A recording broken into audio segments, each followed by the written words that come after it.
এই জামানার কথাই নবীজি বলছেন সাল্লাল্লাহু আলাইহি ওয়াসাল্লাম, তোমাদের সামনে এমন একটা যুগ আসছে, নবীজি বলছেন জামানা সাবরিন, কঠিন জামানা, যে জামানা ঈমান নিয়ে চলাটা হবে হাতের মধ্যে আগুন নিয়ে চলার মতো। তো নবীজি বলছেন ওই সময়ে সাহাবী জিজ্ঞাসা করছেন, ইয়া রাসূলুল্লাহ, আমি ওই সময়ে কি করব? ওই সময় আমি কি করব, আমাকে কি পরামর্শ দিচ্ছেন? নবী সাল্লাল্লাহু আলাইহি ওয়াসাল্লাম বলছেন, হে আমর ইবনে আস, তুমি ওই সময়ে বাড়িতে অবস্থান করো, বাসায় থাকো, বিনা প্রয়োজনে বাড়ির বাইরে এসো না। ওই সময় তুমি নিজের পাপের জন্য আল্লাহর কাছে ক্রন্দন করতে থাকো, বিনা প্রয়োজনে বাড়ির থেকে বের হয়েও না। আর মানুষের সাথে এত বেশি মেলামেশা করো না, নিজে তোমার আমল, তোমার গুনাহ নিয়ে ব্যস্ত থাকো, তোমার পাপের জন্য আল্লাহর কাছে কান্নাকাটি করো, ইনশাল্লাহ তুমি নাজাত পেয়ে যাবে। এটা একটা অপশন, মানে ফিতনাময় পরিবেশে আপনি কিভাবে বাঁচবেন, এটা একটা অপশন। আরেকটা হাদিসে গিয়ে নবী সাল্লাল্লাহু আলাইহি ওয়াসাল্লাম বলছেন যে যখন এমন ফিতনাময় পরিবেশ আসবে, তখন যদি তোমরা এই আমর বিল মারুফ নাহি আনিল মুনকার, সৎ কাজের আদেশ, অসৎ কাজের নিষেধ, আমার সুন্নতের উপর অটল থাকতে পারো, তাহলে তোমরা 50 জন শহীদের নেকি পাবে।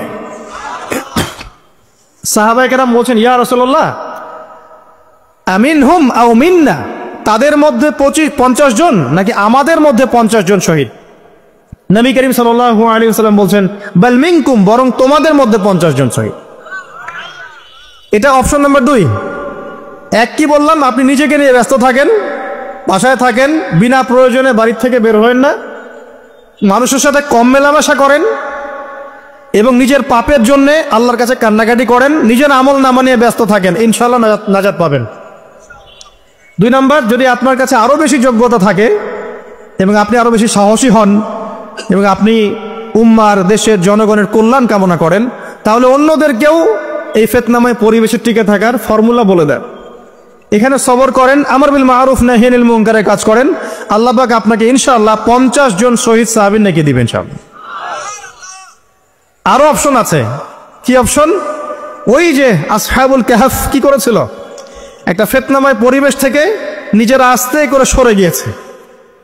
যখন আপনি পরিবেশকে পরিবর্তন করতে আর পারছেন না, দাওয়াত দিয়েও কোনো কাজ হচ্ছে না, মানুষ কথাও শুনছে না, জুলুম নির্যাতন বাড়তেই আছে, টিকে থাকা মুশকিল, তখন তাদের হিসাবের দায়িত্ব আল্লাহর উপর ছেড়ে দেন, আপনি ওখান থেকে ডিসকানেক্টেড হয়ে যান।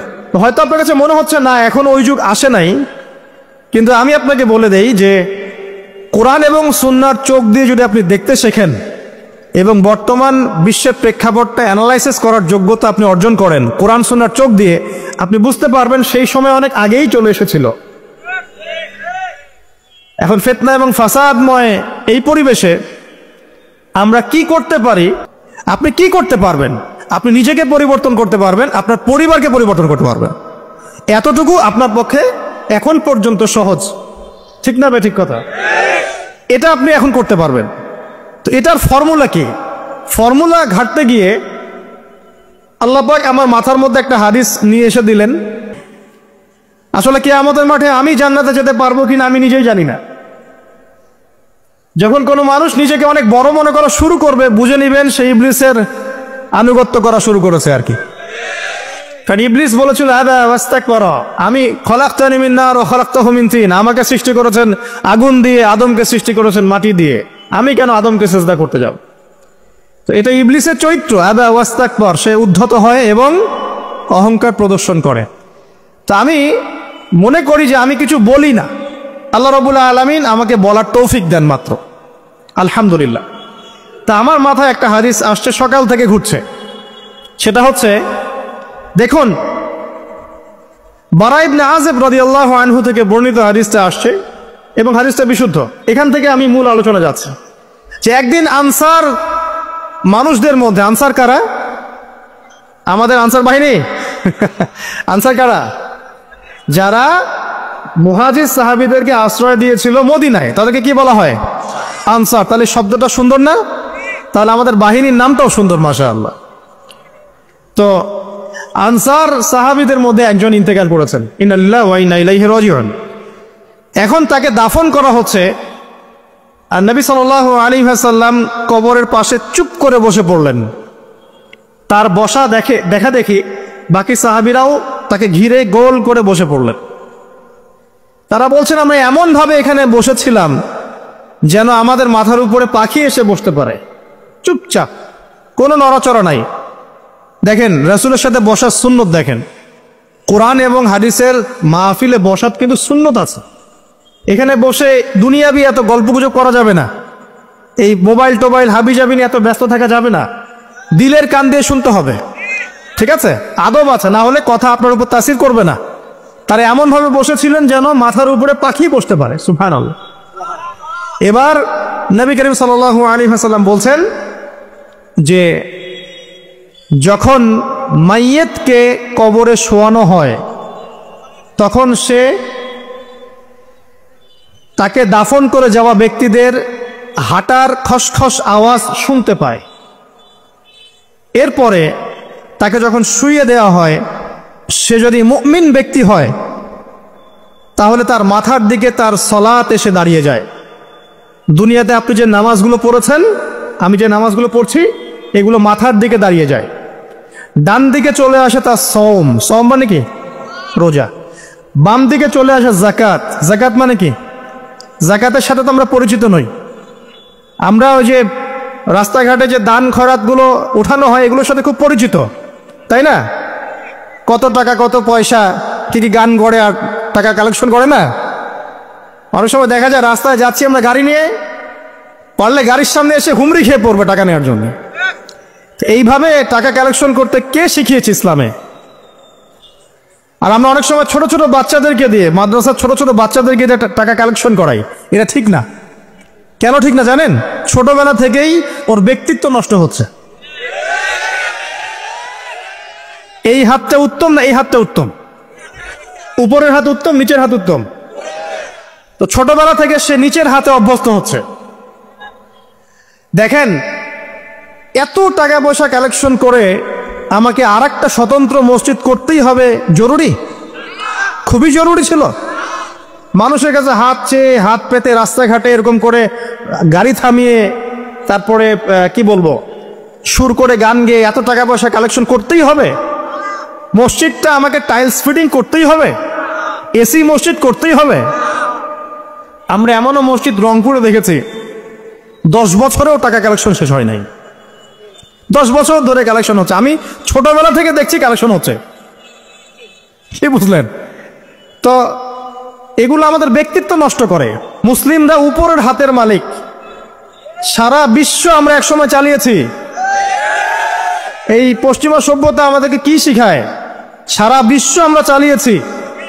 এই আপনার উমাইয়া খেলাফতের সময়ও কর্ডোভায় আব্দুর রহমানের যে শাসন ছিল, কর্ডোভা, স্পেন, পর্তুগাল, এই পুরো জায়গাগুলো পশ্চিমা বিশ্বের, এগুলো মুসলিমরা শাসন করেছে প্রায় 500-600 বছর। ইতিহাস তো আমরা জানিও না, পড়িও না, ভুলে গেছে। ইতিহাস পড়তে হয়। হিস্ট্রি ঘাটলে দেখবেন রাসূল সাল্লাল্লাহু আলাইহি ওয়াসাল্লামের 23 বছরের নববী যুগ, স্বর্ণযুগ, তারপর আবু বকর সিদ্দিকের খেলাফত, তারপর উমর ইবনুল খাত্তাবের খেলাফত। আবু বকর সিদ্দিকের 2 বছর বা 2.5 বছর, উমর রাদিয়াল্লাহু আনহুর প্রায় 10 বছর, তারপর উসমান রাদিয়াল্লাহু আনহুর 12 বছর, আলী রাদিয়াল্লাহু আনহুর প্রায় 2-2.5 বছর, তারপরে হাসান রাদিয়াল্লাহু আনহু 6 মাস। এরপরে উমাইয়া খেলাফত শুরু হলো মুয়াবিয়া রাদিয়াল্লাহু আনহুর হাতে, প্রায় 20 বছর। উমাইয়ারা শাসন করেছে প্রায় 90 থেকে 100 বছর। তারপর জাব নদীর যুদ্ধে উমাইয়া আব্বাসী ওরা একে অপরের সাথে যুদ্ধ করেছে, করে উমাইয়ারা পরাজিত হয়ে আব্বাসীরা ক্ষমতায় গিয়েছে। ক্ষমতায় গিয়ে তারা প্রায় শাসন করেছে প্রায় 550 বছর। এদিকে উমাইয়াদের মধ্যে যারা পরাজিত হয়েছে ওরা চলে গিয়ে কর্ডোভা, আন্দালুসিয়া, ওইদিকে খেলাফত কায়েম করেছে। তারপরে আবার এদিকে ফাতেমি খেলাফত ছিল, উসমানীয় খেলাফত ছিল, তারপরে মিশরে তুলুনি একটা রাজবংশ ছিল, আমাদের সাবকন্টিনেন্টে মোগলরা ছিল, সারা বিশ্বে আমরাই ছিলাম। ইতিহাস তো ভুলে গেছে। তা আমরা সবসময় উপরের হাত ছিলাম, উপরের হাত। আমরা দিতাম, মানুষ নিত। আর এখন কি হয়েছে? আমরা এখানে, আমরা চাই, মানুষ দেয়। আর ওরা কি এমনি দেয়? ওরা চড়া সুদ দিবে না? ওয়ার্ল্ড ব্যাংকে যান লোন নিতে, চড়া সুদ। আর এই সুদ শোধ করতে গিয়ে বিভিন্ন দেশ শ্রীলঙ্কা হয়ে যাচ্ছে। সুদ তো শোধ করতে হবে, এমনি তো আপনাকে আর এগুলো দিবে না। তো এই সুদটা শোধ করতে গিয়ে আমাদের জিনিসপত্রের দাম বেড়ে যাবে, তারপরে দেখবেন জনগণের উপর কর বেড়ে যাবে, অনেক প্রবলেম। আর এই প্রবলেমগুলো ফেস করতে হবে কি কারণে? রিবা বা সুদের কারণে। তো এই যে বলছি, দেখেন ছোটবেলা থেকেই যে আমরা নিচের হাতে অভ্যস্ত হচ্ছি, এটা ত্যাগ করতে হবে। ব্যক্তিত্বের পরিচয় দেন, এত টাকা পয়সা চেয়ে প্রতিষ্ঠান করার দরকার নাই। আমার জমি আছে 1 বিঘা, আমি প্রতিষ্ঠান করবো ইনশাআল্লাহ। আপনার 2 বিঘা আপনি করেন, যার সামর্থ্য আছে সে করবে, সামর্থ্য নেই করার দরকার নাই। আর একটা মসজিদ যদি কবুল হয়, একটা মসজিদ একটা জেলার জন্য যথেষ্ট। একটা মসজিদ নববী থেকে নবী সাল্লাল্লাহু আলাইহি ওয়াসাল্লাম সারা দুনিয়া শাসন করেছে। আর আমাদের দাম কোটি কোটি মসজিদ, কোটি কোটি মসজিদ বাংলাদেশে। এই যুগের কথাও নবীজি বলেছেন, যে যুগে মসজিদগুলো চাকচিক্যময় হবে, মসজিদগুলো কি হবে? চাকচিক্যময় হবে, হেদায়েত উঠে যাবে, এবং মসজিদের মধ্যে শোরগোল হট্টগোল বেড়ে যাবে। দেখেন না মসজিদে হট্টগোল বেড়ে গেছে না? এটা সেই যুগ। তো যেটা বলছিলাম প্রিয় ভাইরা, যে নিচের হাতে অভ্যস্ত না, উপরের হাতে অভ্যস্ত হতে হবে। এই কারণে এই যে একটা হাদিসের কথা শুরু করলাম, যে আনসার সাহাবী কারা ছিল? যারা মুহাজির সাহাবীদেরকে আশ্রয় দিয়েছে। এখন এই সাহাবীদের মধ্যে একজন ইন্তেকার করেছে, তার লাশ যখন রাখা হচ্ছে তখন নবীজি বলছেন, মাথার দিকে মাইয়েতের আসে কি? সলাত। সলাত মানে কি? নামাজ। 5 ওয়াক্ত নামাজ আজকে থেকে ছাড়বেন? ওয়াদা করেন আজকে থেকে 5 ওয়াক্ত নামাজ ছাড়বো না ইনশাআল্লাহ। একটা হাদিস খালি বলি, মান তারাকা সালাতান মুতাআম্মিদান ফাকাদ কাফারা, মান তারাকা সালাতান মুতাআম্মিদান ফাকাদ কাফারা। আবার শোনেন, قال رسول الله صلى الله عليه وسلم من ترك صلاة متعمدا فقد كفر।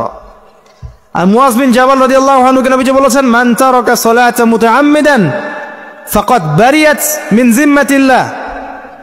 যে ব্যক্তি নিজের উপর ফরজ নামাজ ছেড়ে দিল, সে কুফরি করলো, সে কুফরি করলো, সে কুফরি করলো। মুয়াজ বিন জাবালকে নবী সাল্লাল্লাহু আলাইহি ওয়াসাল্লাম বলছেন, যে ব্যক্তি ফরজ নামাজ ইচ্ছা করে ছেড়ে দিল, সে ব্যক্তি আল্লাহর জিম্মা থেকে মুক্ত হয়ে গেল। নামাজ ছাড়বেন প্রিয় ভাই? 5 ওয়াক্ত নামাজ জামাতের সাথে ইনশাআল্লাহ। এই যাকাতই হচ্ছে আপনার ইসলামিক অর্থনীতির মূল ভিত্তি। কিভাবে জানেন? ব্যবসা এবং যাকাত এটা কি করে? এটা একটা মার্কেটের মধ্যে সম্পদ ঘুরতে থাকে। আমি বুঝাচ্ছি আপনাকে। মনে করেন আপনি ব্যবসা করছেন এবং যাকাত দিচ্ছেন। যাকাত কারা দিবে? যারা যাকাতের নিসাব পরিমাণ সম্পত্তি রাখে, মানে কিছুটা ধনী তারা। তো তারা ব্যবসা করছে, মাশাআল্লাহ। ব্যবসা যখন করে, ব্যবসায় কি থাকে? লাভ থাকে, লস থাকে, লাভ থাকে, লস থাকে। লাভও হতে পারে আপনার, লসও হতে পারে। আর সুদে কি? শুধু লাভ, লস আছে, লস নাই। পার্থক্য বোঝেন। এখন ব্যবসা যখন আপনি করবেন, এই টাকা বা মূল যে ক্যাপিটাল যেটা বলে অর্থনীতির ভাষায়, এটা মার্কেটের মধ্যে সার্কুলেট করতে থাকবে। আজকে আপনি ধনী, লাভ করেছেন, কালকে লস করবেন, এই ধন আরেকজনের হাতে চলে যাবে। সে আমার ব্যবসা করছে, সে লাভ করলে সম্পদ তার হাতে থাকলো, লস করলে আরেকজনের হাতে। মানে এই মানিটা, ক্যাপিটাল যেটা, এটা মার্কেটের মধ্যে ঘুরতে থাকে, ঘুরতে থাকে। আজকে কেউ ধনী, কালকে কেউ ধনী, আজকে কেউ ফকির, কালকে কেউ ধনী, এভাবে।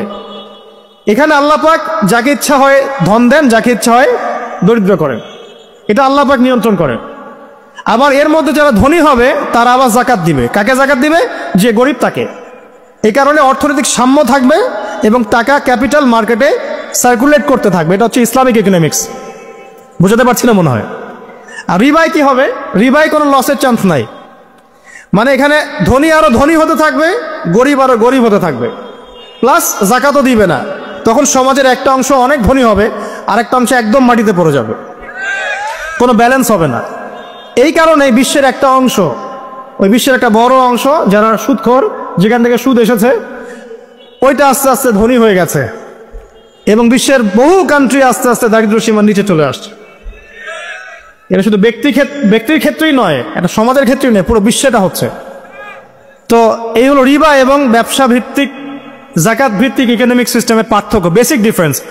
রিবার মধ্যে আল্লাহ পাক তার হাত উঠিয়ে নেন, আল্লাহ পাক সেখানে আর ইন্টারফেয়ার করেন না। ঠিক আছে, সুদ খাচ্ছ, তুমি তোমার মতো চলো এখন।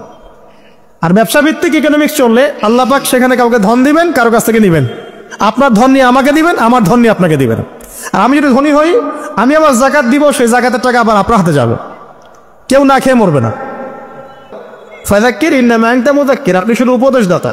লাস্তা আলাইহিম বিমুসাইতির, আপনি কারো প্রতি দারোগা নন। কি উপদেশ? এই যে যাকাত, যেটা যাকাত, আমাদের যাকাত যেটা আছে, এটাকে একটু বড় পরিসরে কালেক্ট করার চেষ্টা করতে হবে।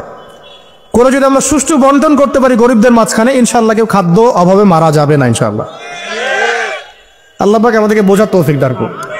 এর পাশাপাশি তারা যেটা বলেছেন, ইকোনমিক সেকশনের লিডার যারা আছে তারা যেটা বলছেন এটা ঠিক বলছেন। তারা বলছেন কৃষিভিত্তিক অর্থনীতির কথা বলছেন, এটার সাথে আমি 100% একমত। কারণ আল্লাহ পাকের কোরআন, এই কোরআনের মধ্যে বেশিরভাগ যে অর্থনীতির কথা এসেছে তা হচ্ছে কৃষিভিত্তিক অর্থনীতি। এটা কি জানেন? হয়তো জানেন না। কোরআনে যত ইকোনমিক সিস্টেমের কথা আসছে তার মধ্যে সবচেয়ে বেশি এসেছে কৃষিভিত্তিক অর্থনীতির কথা, তারপর ব্যবসা এবং যাকাত। অতএব তারা ঠিকই বলেছেন, দেশের যারা ইকোনমিক সেকশনে গবেষণা করছেন তারা ঠিক কথাই বলেছেন যে কৃষিভিত্তিক অর্থনীতি হচ্ছে আমাদের অর্থনৈতিক মন্দা দূর করার অন্যতম উপায়। ঠিক বলেছেন, আমি একমত। তো যাকাত যেটা কথা বলছিলাম, বাম দিকে যাকাত আসবে, তো যাকাত আমরা দিব তো ইনশাল্লাহ ভাই। যাদের শোনেন, বাংলাদেশে এমন অনেক শিল্পপতি আছে যাদের একজনে যাকাতের টাকা দিয়ে একটা গ্রাম চলতে পারে। আর যাকাতের টাকা কিন্তু শুধু এক বছরে আসবে না, প্রতি বছরেই ঘুরে ঘুরে আসবে। মনে করেন যে আপনাদের এলাকার মধ্যে অনেক বিত্তশালী আছেন, আমি দোয়া করি মন থেকে আল্লাহ পাক বিত্তশালীদের অন্তরটাকে নরম করে দিক এবং ওসমান রাদিয়াল্লাহু আনহুর মতো দানশীল করে দিক। আমিন। আমরা দোয়া করি, আমরা কারো খারাপ চাবো? সবার জন্য হেদায়েতের দোয়া করব। টাকা থাকতে তো সমস্যা নাই, কিন্তু টাকা থেকে যদি উসমান রাদিয়াল্লাহু আনহু হতে না পারলাম তাহলে সমস্যা। টাকা থাকতে কোনো সমস্যা নাই, ধন আপনাকে আল্লাহ দিতেই পারে। এই ধনটাকে উসমান গনি রাদিয়াল্লাহু আনহুর মতো আল্লাহর পথে বিতরণ করে দেন, ইনশাআল্লাহ আল্লাহ পাক আপনাকে জান্নাতুল ফেরদৌস দান করবেন। তো অনুরোধ থাকবে, দেখেন আপনারা যদি একটা এলাকার যাকাত কালেক্ট করতে পারেন, মনে করেন কথার কথা এখানে কিছু মেয়ে আছে যারা খারাপ পথে পা বাড়িয়েছে, আমার কথা বুঝতে পারছেন? আচ্ছা, এরকম পল্লী অনেক জায়গায় আছে না? এক বছরের যাকাতের টাকা দিয়ে সমস্ত যৌনপল্লীর মেয়েদেরকে কাজ দেয়া সম্ভব, কর্মে আনা সম্ভব। ওদেরকে কাজের ব্যবস্থা করে দেন, ওরা কখনোই এই সেক্স ওয়ার্কারের কাজ করবে না ইনশাআল্লাহ। কোনো মেয়েই এই কাজ করতে চায় না আমার মতে। কোনো মেয়েই চায় না যে ইজ্জত বিক্রি করে খাবো, কোনো মেয়ে চাবে? কখনো চাবে না। ওকে আপনি ভালো কাজের ব্যবস্থা করে দেন এই যাকাতের টাকা দিয়ে, দেখবেন ইনশাআল্লাহ সে ওই খারাপ পথ ছেড়ে দিয়েছে। অনেক দেখবেন দরিদ্র মানুষ আছে যে পড়াশোনা করার কোনো সুযোগ নাই, টাকা পয়সা নাই, পড়াশোনা করতে চায় কিন্তু টাকা পয়সা নাই, দিনের জ্ঞান অর্জন করতে চায়, দেশকে কিছু দিতে চায়, টাকা নাই। তাকে আমরা হেল্প করতে পারি না? পারি। অনেক মানুষ আছে মাদক দ্রব্য বিক্রি করছে, তাকে বুঝান, দিনের হেদায়েত দেন যে ভাই আমি তোমাকে আরো ভালো চাকরি দিব, ভালো ব্যবসা দিব, তুমি ছাড়বা কিনা? বলবো আমি ছেড়ে দেবো ইনশাআল্লাহ। বুঝালে ছেড়ে দেবে ইনশাআল্লাহ। তো এই যে মেগা প্রজেক্ট যেটা কথা বলি আমরা, আত্ম উন্নয়নমূলক বলেন, যুব উন্নয়নমূলক বলেন, বা কান্ট্রি ডেভেলপমেন্টের কথা বলেন, এখানে যাকাত একটা বড় শক্তি হতে পারে। তবে এটাকে সুষ্ঠুভাবে কালেক্ট করতে হবে এবং যাকাতের যে 8টা খাত আছে এই খাতগুলোতে সুষ্ঠুভাবে বন্টন করতে হবে। অমুসলিমদেরকেও যাকাত দেওয়া যায়, জানেন? অমুসলিম যদি কেউ থাকে, দরিদ্র, তাকেও যাকাত দিয়ে সহযোগিতা করা যায়। আমরা সহযোগিতা করি না বলেই তো ওই যে পশ্চিম থেকে লোকজন এসে সহযোগিতা করে খ্রিস্টান বানাচ্ছে এখন সবাইকে। আরো বাড়বে দিন দিন, দেখেন। আমরা তো সহযোগিতা করছি না। আপনার পাশে আপনার প্রতিবেশী না খেয়ে মারা যাচ্ছে, আপনি যাচ্ছেন না।